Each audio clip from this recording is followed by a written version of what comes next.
Welcome to the Did Nothing Wrong podcast, where we cut through the noise to help you make sense of a chaotic information environment around us. I'm Griff Somke. And I'm Jay McKenzie. On this episode of the Did Nothing Wrong podcast, we talk about Charlie Kirk's latest attempt to not groom teenage girls and how he's hoping it leads to a white nation. We'll also discuss a cautionary tale of how anyone can end up pilled, plus the latest legal problems for the Tate Brothers, and much more.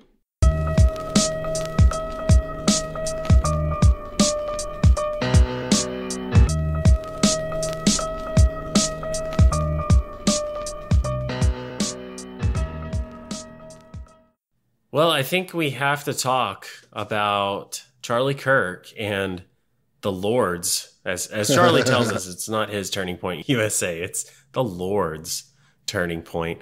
So Charlie Kirk, leading the Lord's Turning Point USA, had a summit recently. And it was very important. And it's something we really need to discuss because of, well, the state of our civilization. This entire summit, praise be, was all about saving the glorious white race. Wow. Is that what he called it? Every single one of you in this room have what it takes to be a talented person in office or in corporate life. Most importantly, please become a wife and start a family. That is the most important thing. If you so feel called and want to be happy, I really encourage you to do that. But that shouldn't be the only thing you do. If you so choose, you have the agency to do that. But you could run for office. And by the way, you said the most important thing. Other people already see it in you. So if other people already see that you could run for office, then you need to just agree with other people and go do it. God bless you. Thank you so much. Well, okay. No, he didn't technically say that, but he wasn't very far away. The event in question was called the Turning Point USA's Young Women's Leadership Summit, which is more than a little ironic because the main focus of the event was how women should give up their careers and have a bunch of, well, preferably white. We'd prefer the white babies, but lots of babies. But stay within your race. Right. You look out of the crowd. That certain demographic is pretty predominant here. So I'm not sure how giving up on whatever dreams that you have, and Charlie Kirk got on that stage and was genuinely trying to talk women out of careers, like lucrative, fulfilling careers as doctors and lawyers and all sorts of important jobs that we need competent people, man or woman, to hold in this country. But he was up there on stage. I'm like, you should really think about that. If you wait too long, all the good men aren't going to be available. So I'm not sure how giving up everything you wanted in life is going to make you a leader. But I guess if we want to pretzel logic this a bit, they're convincing women to be leaders of their own house. Well, maybe a better name would be the TPUSA Young Women's Submission Summit, or the Obey Your Husband Summit, or the Handmaid's Tale Summit. Yeah, you can come up with some better names there, Charlie. Yeah, I don't even see how you end up as the leader of your house. I guess you're the leader of your house when your husband's not home. Guess, yeah. You can be in charge of laundry, honey, or what the children eat this week, I guess. I don't know. I mean, maybe if the husband's really, really anti-grain or something. We only eat keto in this house, and I don't know if she gets a say, but there are a few things here and there, a few corners of the home where she can be in charge. Right. It's all rather tradcath of them, and they're not exactly shying away from this. No. It could just be, the TPUSA Reject Modernity, Embrace Tradition Summit. Yeah. I mean, doesn't really roll off the tongue, but I think that's the one. So we were lucky enough to get a report on this event from Madeline Peltz over at Media Matters, who attended the event, so we don't have to. But she wrote about the twisted nature of the message of the event, often coming explicitly from women who have very successful careers at the Lord's TPUSA, telling women to give up their careers and have as many white babies as possible. The first speaker she covered at the event, Alex Clark, has 2 successful podcasts. Wow. It's impressive. A corporate job at TPUSA. And she got up on stage and told women childcare is bad because it's indoctrinating your kids. Yeah, those daycare workers are really trying to Trantifa. Daycare. Actually, I need to clarify here because Fox News has decided they've weighed in on the trans-tifa or tran-tifa debate. We're taking the S out. So the evil is now Trantifa. So we got it wrong. I saw Andy No's post about that and how this is where it's all going now. So obviously they've all settled on a message.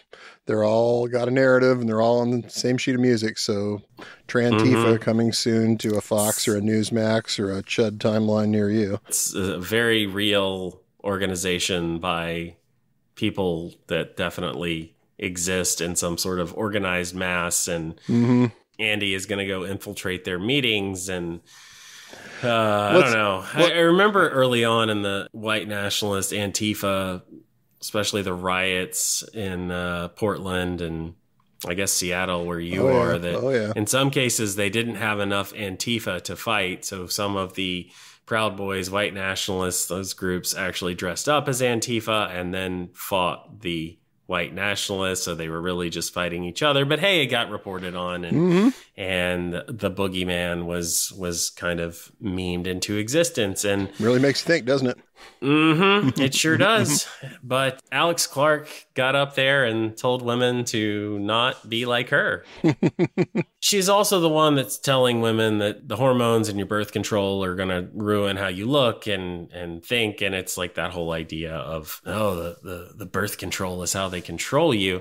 And I just want to ask, well, you don't have any kids and, well, you guys don't believe in abortion. So there's only couple possibilities here. I mean, condoms are good, and I'm not saying you shouldn't use them, but they're not foolproof either. So you do start to wonder. You really, really, really do. So if she's up there telling women not to have careers and have kids, which is the opposite of what she's doing, it's like, how many other things are you people lying about? It's clear you have no shame. Yes. And it's also pretty creepy because the groomer obsessed crowd at TPUSA is doing this event and it's aimed at college age and even high school age girls. And this isn't grooming. Nope. You're telling 16-year-old girls to go out there and find a based trad husband. Is that not grooming? Apparently not. Grooming is only when they do it. Okay. I see. I get confused a lot. So yeah, thank you. I'm glad you're here to correct me. Indeed. On that. So, I mean, we can, you don't believe me. We can listen to Benny Johnson talk about what they do at this event. And here we are. Become a woman of value. Become a woman of value. There's no good men out in the world. There's no great men out there. Are you a great woman? Have you behaved like a great woman that would attract a great man? Well, there's two parts of this. Attraction is magnetic. You have to have both ends of the magnet. So, have you been a great woman? There ain't nothing wrong with being a trad wife. Being a trad wife's based. Men love this. Yeah. Oh, it's tough to listen to that. I'm going to repeat that line, Benny's line there, because I think it is worth highlighting. He said, quote, "Have you been a great woman? There ain't nothing wrong with being a trad wife. Being a trad wife's based. Men love this." Benny is 35, 40, and these are 16 to 23-year-old girls, and he's, again, it's not grooming. We're, of course, wow. we wouldn't accuse these people of grooming. Well, whatever it is, I think I need a shower. Yeah, I'm going to go ahead. Let's pause this so I can hose myself down after that. Yeah, feel free if you're listening to the podcast and you feel the same way to go do the same thing after hearing that. Ugh, gross. Yeah. So let's talk about what we're really dealing with here. Well, I think when you get right down to it, it's sanitized white nationalism. Maybe it's PG-13 white nationalism with some glitter sprinkled in, so you don't really see it for what it is, but... Yeah, no, you're right. I mean, that is what it is, and there's really no getting around it. Not if we're being honest with ourselves. I think we can probably highlight a few quotes from Madeline Peltz's reporting that really drive this home. She wrote, and this is on Twitter. I went to Turning Point USA's Young Women's Leadership Summit in Texas this weekend. Famous career women in right-wing media repeatedly told the audience of college and high school age girls, give up your dreams to get married and have babies. The thread goes on, and she mentions Candace Owens, or as she's known around these parts because she used to refer to herself as this, the female Kanye West, appearance at the event. Candace Owens closed out day 2. Every ill that we are fighting right now in society has been brought forth by women. That's a direct quote. She said, hypermasculinity created Mussolini and Hitler. Now we're fighting an equal and opposite force, hyperfemininity. But I thought Hitler would have been okay if he stayed in Germany, Candace. I mean, didn't you say that last year? Anyway, was Candace Owens invited to speak at the summit because she's such a great mother? No, of course not. It's because she's famous. And she's famous because she's single-mindedly ambitious and craven. Same goes for every single other speaker and TPUSA executives. Behind the scenes, Turning Point USA's events and marketing leadership are also populated by women. Chief Marketing Officer Marina Minos' biography says nothing of her achievements in the domestic realm. The same goes for the Vice President of Events, Lauren Tonsich. Yeah, later on in her thread reporting on this event, Peltz wrote, Alex Clark is a TPUSA influencer and the face of the Young Women's Leadership Summit. She opened the conference, quote, Young Women's Leadership Summit. Are you ready to see this degenerate, rotten culture that we've been living in get a makeover? Unquote. Then she compliments everyone's outfits. And then Peltz closed the thread by saying, Alex Clark doesn't even have children or a husband, yet she gave a speech on the, quote, top 4 lies of modern feminism, unquote, which are, according to her, birth control, abortion, fertility care, and daycare. Well. Yeah, so you're not allowed to have birth control to stop a pregnancy. You're not allowed to have an abortion if you have an unwanted pregnancy. Fertility care? I actually don't know. Like that, is that... Apparently, that's another thing for them. They're probably warming it up for 2024 elections, but apparently if you can't have kids, you weren't supposed to have kids. The Lord doesn't want you to have kids, so quit trying. Yeah, it's just all about God wills it, and you must accept it, I guess, essentially, right? That's why they don't want medical exceptions for things like ectopic pregnancies, because if you die from an ectopic pregnancy, well, you were supposed to. Yeah.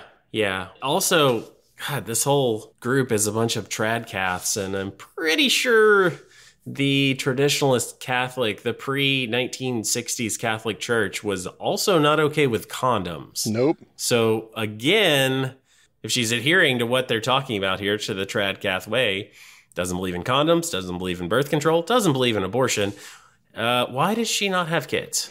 Well, that's a hell of a great question. And, I guess maybe her work at the Lord's TPUSA keeps her entirely too busy. The Lord has not chosen to bless her with that horrible burden that she does not want yet. Nope. Saving it for marriage, I guess, or whatever it is she's doing. Well, I am sure that is what she tells people. I am certain, having grown up in the church, that is very much what she probably tells quite a few people. And these people never lie, so I mean, hey. No, sir. No, there's not. The Lord wouldn't let them. Nope. They'd kick them out of the Lord's Turning Point if they lied. Yep. Peltz wrote at the end, it's a conference for college and high school students. At the summit, there was a very narrow vision of what a fulfilled woman is. If that doesn't include giving up everything to have children and marry a Christian man, something is fundamentally wrong with you. Charlie Kirk recommends you pray about it. Because of course. Of course. Yeah. And look, at the end of the day, this is their solution to the Great Replacement Theory, which was mainstreamed and popularized by the white nationalist Twitter streamer, Tucker Carlson, calling him what he is now. He is a... Gabba gabba, we accept you, one of us. He puts up videos on Twitter. We made fun of people when they started putting Twitter Spaces host in their bio. Yeah, Tucker Carlson, the white nationalist Twitter streamer. Tell me it's wrong. Go ahead and sue me, Tucker. Down here with the rest of us, Tucker. Welcome to the monkey house.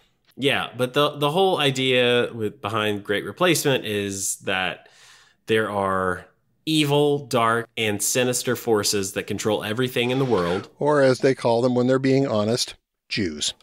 Yeah, that's what they mean. Mm-hmm. That's it. That's what they mean. They may not always say it. They dress it up. Mean. They put some camouflage on it. They use words like globalists and cosmopolitans and various other things. But you go back and you look. That's what they're talking about. So here's the Southern Poverty Law Center explaining the Great Replacement. They wrote, the racist conspiracy narrative falsely asserts there is an active, ongoing, and covert effort to replace white populations in current white majority countries. In some periods of American history, paranoid narratives of white extinction have appeared to exist only on a radical fringe of racist political movements. In other periods, some of the nation's highest political office holders have repeated these ideas, leading to forced sterilization programs at the state level and a racial quota system becoming federal immigration law for 4 decades. No longer on the fringe, such narratives now have currency among some of the most powerful and influential actors in right-wing media and politics. The Great Replacement theory is inherently white supremacist. It depends on stoking fears that a non-white population, which the theory's proponents characterize as inferior, will displace a white majority. It is also anti-Semitic. Some proponents of the Great Replacement do not explicitly attribute the plot to Jews. Instead, they blame powerful Jewish individuals such as financier and philanthropist George Soros, or use coded anti-Semitic language to identify shadowy elites or globalists. We should note that the SPLC article goes on then to list the mass shooters who explicitly cited this conspiracy theory in their manifestos. Note, mass shooters with an S, not shooter. There have been many, and unfortunately, we have every reason to believe there will be more. Yeah, because even though this is all made up, and to be clear, what is made up is the idea that this is being engineered or controlled by some secret shadowy cabal. Demographics in this country are changing, but how much control anyone has of that is, well, really, it's very little. Yes, economic policies, political positions, choices are made and change, and that does affect immigration and ultimately affect demographics in this country. Is all of that somehow engineered to root out the existence of the white race? No. And that is what people who are pushing this theory are claiming. So that is the difference. And they will say, oh, well, you think it's a conspiracy theory. Well, look at the demographics. Yes, of course, demographics change. Yes, there are more immigrants coming that are non-white than the number of white babies that are being born in this country. Right. But instead of looking to figure out, hey, how can we help change the income gap? Or how can we make children more affordable? How can we raise income and wages so that people can afford to have children? That would cost money. That would be an actual solution, which is not what these people are after. No, they don't want solutions. They want to be able to control what's left, and this is how they're doing it at this point. It's always a conspiracy. Yeah. It's always some evil head and hand is in control of everything. You don't have any free will at all, but you can reject modern feminism. You can reject having a career. You can not follow your true purpose in life, but you can instead subjugate yourself to being a second-class citizen with a base tradcath man who will tell you what to think and feel all day long. You can look pretty, pump out babies, put up some TikTok videos, and do your part to save the true and pure inheritors of this country's greatness from being replaced by the unclean and the impure. Yeah, and this sort of rhetoric is what spurs violent extremists to action, because they're being made to believe that something must be done before it's too late. And they're told this isn't happening for a wide variety of reasons, but they are told that if they do not act now, then the white man's birthright and manifest destiny for America is going to be destroyed by these evil, secretive forces with their high-powered space lasers. It's uncomfortable to say this or even hear it, but it's what they mean, even if they're not actually saying it in the unclean and impure terms. The real white supremacists, the actual neo-Nazis, they say this out loud. These are the lines they use. And Charlie Kirk, Benny Johnson, Alex Clark, and a bunch of women in TPUSA's corporate structure aren't really presenting anything different at these events. They would be shocked and appalled and aghast if someone said this to their face, but really that's what's happening here. It's just slightly sanitized so as to not convince the women in the audience to run far, far away from these people. Yeah, it's unmistakable what they're doing here. And even though the speakers at these events would deny what we're saying up and down, it's the exact same ideas and principles. They're only hiding their true intentions just enough to get away with it in polite society. Yeah, that's exactly right. And I did want to share a personal story here because it is relevant to the discussion. So I have 3 kids. I am white. My wife is also white. Feel like that disclaimer is necessary for this story. You'll have to bear with me. This is not a brag here, just a statement of fact. We went out to breakfast the other morning at Waffle House, and I'm sitting with my 3 kids and an elderly gentleman, also a white man, who I did not know and had not seen. He was sitting across the restaurant. He paid. He came over to us and looked at me and said, "Thank you." Said, "Okay." Honestly, that's all it took. He walked over to me, smile on his face, said, "Thank you." And because I am terminally online, I kind of already knew where this was going. And my wife just kind of looked at me, and granted, we live in Tennessee. It's the deep South. Fox News is very much a staple here. Mm-hmm. And I said, "Okay, sure," and kind of laughed. And he said, "Thank you again. Thank you for what you're doing to save this country." And that's when it was all confirmed. I had that sneaking suspicion, and what are you going to do? I'm there with my 3 kids. My oldest is 5. I have a 6-month-old. And you think, okay, well, this is a little deranged and unhinged. And this is the type of person that I'm not sure how they're going to take me saying, "Fuck off" or "get away from me."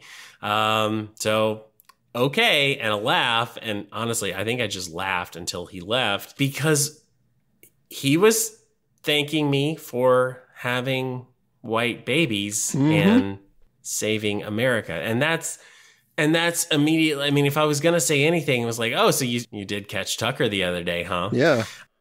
Wasn't quite 14 words that he said to you, but I mean, he managed to get it done in less than 14. Let's be impressed. Yeah. And apparently I need a disclaimer or to have some sort of, we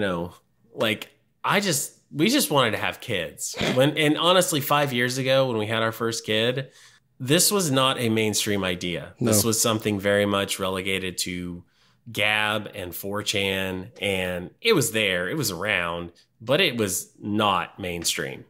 No.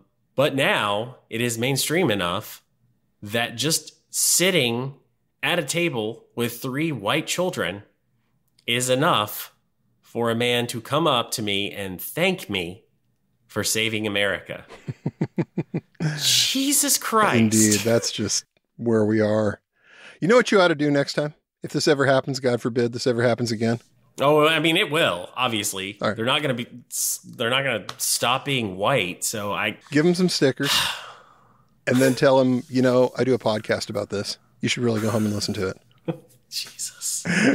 He'll learn something. I mean, I had that when he said thank you. I mean, I had that thought of, oh God, please don't be that. Please don't be saying what I think you're saying. But I kind of knew because this is Tucker was on Fox talking about this for 5 years. Of course it is seeped into the mainstream. Of course it is in the national discourse now. Of course it's not some guy who is on Gab, which 98% of the country has never heard of. This is a guy who maybe left Fox News on in his living room and he got pilled on white nationalism, great replacement theory by Tucker Carlson. And now I have to have a sign or a sticker or explain yes, I just had 3 kids because I wanted 3 kids. I wasn't yes, my wife is white. This was not intentional. We got together 12, 13 years ago. This was not a thing, okay? This was not a thing at the time. Even when we had our kid, it was not a thing. It never would have occurred to me. And we're talking about how many kids we're going to have. It never occurred to me that we had to plan for this. Well, because this was just not something that, like you said, was 10 years ago. This wasn't mainstream. You had to go to Stormfront or someplace like this to find this kind of rhetoric. It was very out there kind of stuff. Yeah, it's the kind of thing where I guess if you went to a Civil War reenactment, which we still have those down here, and you found the weirdest guy on the Confederate side, the guy that nobody wanted to talk to. Yeah, about 10 years ago, that would be the guy who would know something about Great Replacement. And he would come up to, if this were 10 years ago, 20 years ago, somebody like me, what the fuck are you talking about? You know, Yeah. A normal person would say, okay, anyone know who's in charge of this man? Can you take him home, please?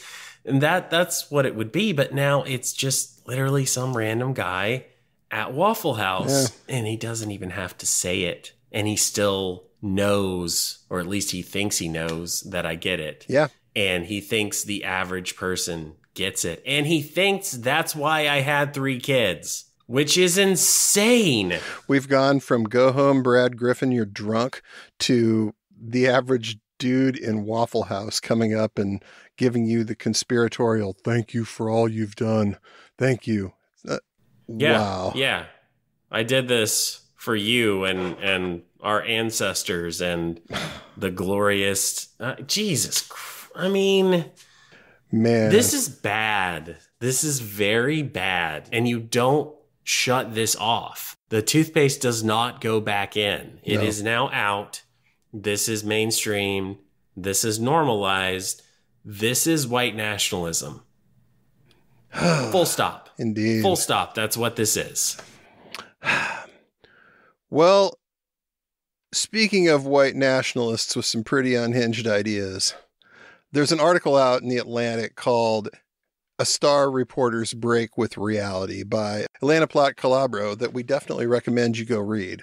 It's about Laura Logan, a former CBS News and 60 Minutes journalist who went from a career as a award-winning investigative journalist and war correspondent to a QAnon-adjacent Mike Flynn-loving extremist whose views were too unhinged for Newsmax in about a decade. Yeah, that's right. It's quite a story. And we often tell people on this show that radicalization can happen to anyone of any level of intelligence, any income, any education or background. And this is a really good example of what we mean. Logan was a big star. She was very successful, very well paid as a journalist, and she deserved the credit and accolades that she got for her work in the field. It was, for a long time, she broke a lot of stories.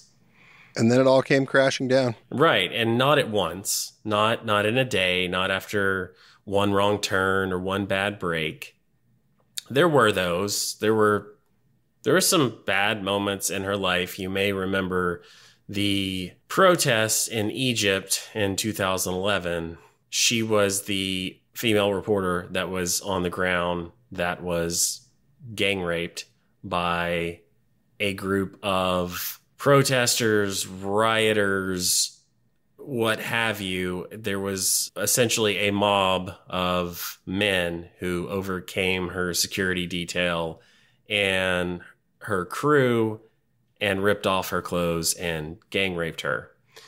Now, to get the full context of all of that terrible event, you need to read the story. And it's not for me to say what impact that had on Lara Logan, the person. It was a terrible event, but there were off-ramps for Logan who, despite that terrible event in Egypt, did return to her job and worked at CBS for a number of years. The why of it is always hard to say without being that person. There's no way to say, but we know that at some point along the way, she lost her center of gravity and essentially made her way to the Pizzagate QAnon fringe reality in which Democrats are dining on the blood of children. That's a direct quote. And they want you to eat bugs to survive. Yeah, I think you're right. I think the author of the piece is right. Logan, at this point in her life, is a true believer, despite the fact that, as Calabro wrote, for most of her professional life, Logan had not struck her peers as especially political, very moderate, quote, one former colleague called her. She now began to shape a new worldview, one steeped in antagonism towards the media establishment she felt betrayed by, and towards the figures and institutions she believed it served.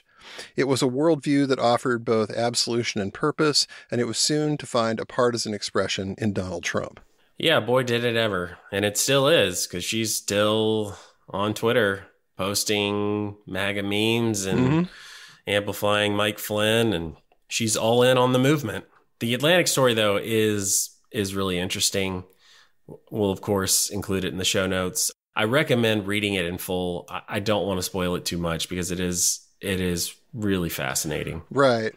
Let's just go ahead and give you one takeaway from that story.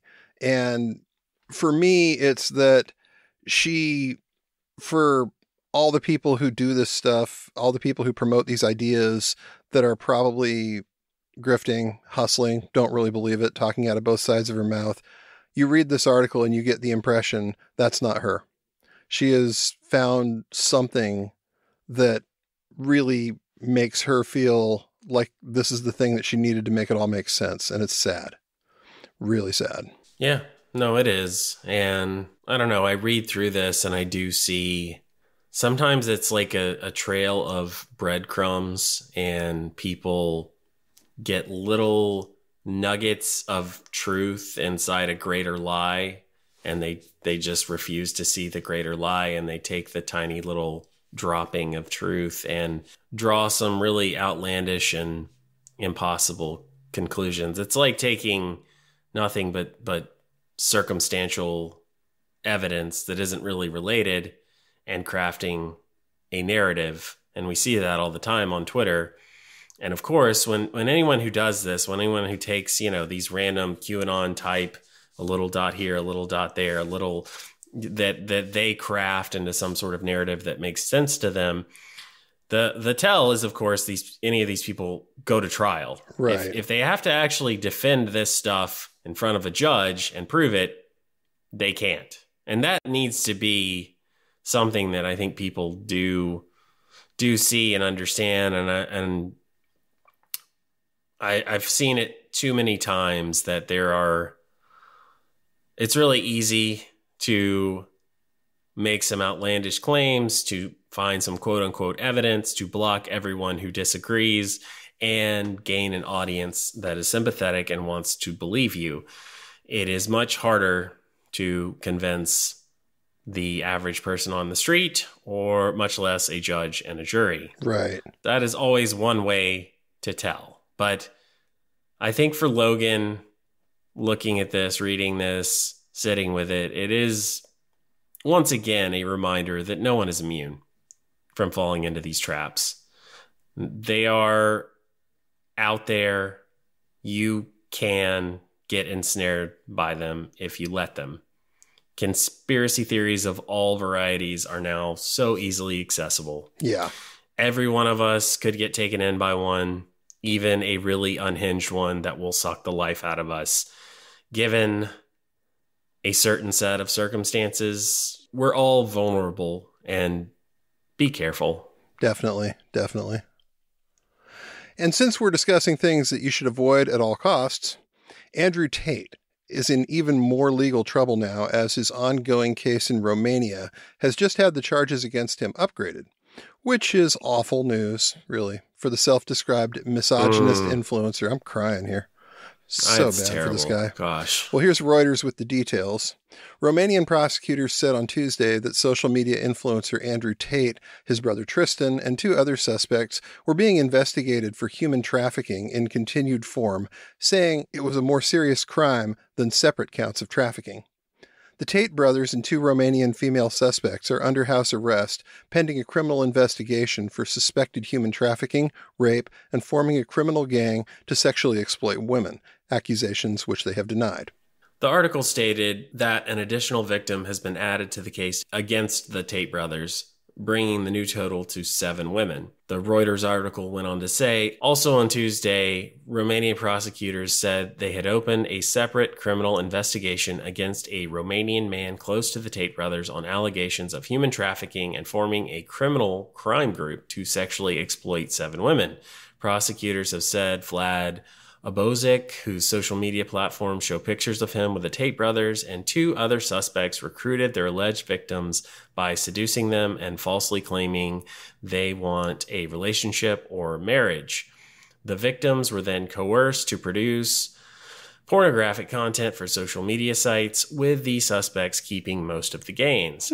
Quote, to ensure the victim's loyalty and that they will perform only to the benefit of the members of the group, they were forced to tattoo the name or face of the group member exploiting them, unquote, prosecutors said in a statement. Jesus. Yes. That is dark. And there's a lot of reasons why Andrew Tate is an awful human. He runs an alleged multi-level marketing scam. He indoctrinates young men into a culture of misogyny and potential violence against women. He's involved in some shady casinos with apparent Eastern European mobsters. But the human trafficking charges are by far the worst thing he's been accused of, and he or one of his friends has kept his Twitter feed going while Tate has been in and out of jail in an apparent effort to keep posting through it. But again, while that might be a way to make a living online, it definitely remains a pretty flimsy legal strategy. Yeah, hopefully that bears out once again. So best of luck to the investigators and prosecutors in Romania. Make us proud. Yeah, get his ass. Finally, we have to ask the important question that Fox News wasn't too afraid to shy away from. Is Joe Biden, not Donald Trump, the real wannabe dictator Americans should fear? Yes, many people are wondering this. Some people are saying it's true. Most of those people are thinking it because Fox News put it up on the screen during one of their broadcasts. The chyron on the bottom block of the TV read, "Wannabe Dictator speaks at the White House after having his political rival arrested." I'm going to read that again. Quote, "Wannabe Dictator speaks at the White House after having his political rival arrested." Unquote. It was a split screen with Biden at the White House and Trump in Bedminster, New Jersey, speaking after his arraignment at a Miami courtroom on Tuesday. Ken Benzinger, a journalist for the New York Times, reached out to Fox News over their decision to put that caption on the screen. He was told the chyron was taken down immediately and was addressed. And at first, that was all they said, and we didn't hear anything more for a couple of days. But then, I don't know, I want to say truth, but then the apparent truth, considering who we're dealing with here, the apparent... Probably as close as you're ever going to get. No, the apparent truth emerged. It seems the wannabe dictator line came from a former managing editor of Tucker Carlson Tonight. He had remained at the network after Tucker got fired. Not sure what he was doing, but he was still there. Apparently had access to the chyrons. Yeah, now this managing editor, Alexander McCaskill, is also out of a job too. Tucker took to his white nationalist Twitter stream to claim victimhood and attack both Fox and Joe Biden over this series of events. Of course, the title of Tucker's episode was Wannabe Dictator. Yeah, it seems Tucker left himself, what would we call that, a fifth column behind in the Fox offices when he left. And just got to say, best of luck to both sides in the Tucker versus Fox fight. Yeah. Good luck. Mm-hmm. In any case, the orange guy, who's actually the real wannabe dictator, has been charged with a 37-count felony indictment. Ooh. Which is all fake news, and we're not a cult, you're a cult. I keep forgetting. Yes. Of course. Yes. The real crime, I think, is the fact that for the first time in his life, Trump is actually being forced to deal with legal consequences for his own actions that he took. Repeatedly against the advice of so many lawyers and just everyone went down to Mar-a-Lago and begged him, like, don't do this. This is, they're going to get you for this. Give the documents back. And he wouldn't do it. And he lied to everyone at some point. You look at that indictment and he lied to one attorney to get the other attorney to do a thing that then the third attorney lied to the second attorney about. The man is... Who knew that MAGA actually stands for making attorneys get attorneys? And then it seems that the wonderful legal advice that Trump ultimately sided with was Tom Fitton over at Judicial Watch, who has I believe a BA in English. He is not a lawyer. The fine legal mind of Tom Fitton over at Judicial Watch. Oh, Lord. Oh, Lord. Yeah. I did enjoy... My feelings on the man are kind of mixed, but Trump's former chief of staff, John Kelly, he did have a fun quote in an interview with the Washington Post about all this. He said of Trump, quote, "He's scared shitless. This is the way he compensates for that. He gives people the appearance he doesn't care. By doing this, for the first time in his life, it looks like he's being held accountable. Up until this point in his life, it's like, I'm not going to pay you. Take me to court. He's never been held accountable before." But remember, in Fox News and more extreme MAGA media world, Joe Biden ordered the DOJ to go after Trump. And Attorney General Merrick Garland did this because he's still mad at Republicans for not giving him a seat on the Supreme Court. And Special Counsel Jack Smith is a corrupt prosecutor. And most important, Donald Trump did nothing wrong. Just look at his post on Truth Social if you don't believe us. Thanks for listening to the Did Nothing Wrong podcast. If you want to hear more, you can find us on the web at didnothingwrongpod.com. Please make sure you subscribe to get our content straight into your inbox. You can also follow us on Twitter at James, the word 4, and the letter M, all one word, and Grizza BJJ, GRZA BJJ, as well as DNW Pod. We're extremely grateful for paid subscriptions and donations that allow us to keep doing this important work. Thanks, and remember, everyone mentioned did nothing wrong.